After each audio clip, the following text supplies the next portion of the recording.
आरोपी उजेर खान याला काल म्हणजे ताब्यात घेण्यात आलं. तो आज त्याला न्यायालयासमोर हजर करून त्याचा पोलीस कस्टडीची मागणी केली होती.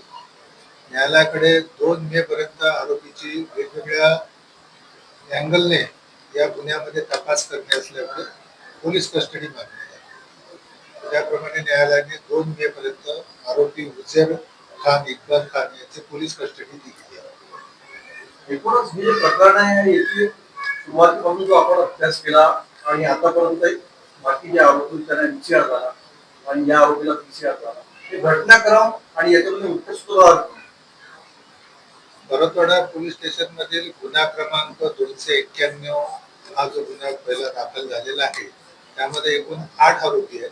8 आरोपींचा वेळोवेळी PCR झालेला आहे आणि काल सर्वात शेवटचे जे 5 आरोपी होते त्यांचा MCR झाला होता. त्यापैकी उजेर खान सुद्धा होता.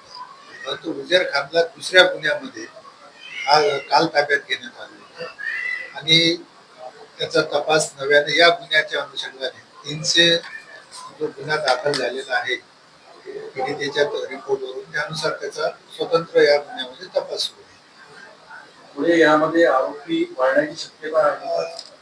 हा जो उजेर विरुद्ध जो गुन्हा दाखल झालेला आहे यामध्ये तपासामध्ये फॉरेन्सिक लॅब कडून जे मोबाईल डेटा उपलब्ध झाल्यानंतर आणखी आरोपीला कोणी मदत केली आहे का, समाविष्ट आहे का त्यामध्ये, त्या अनुषंगाने आरोपीची वाढ होऊ शकते.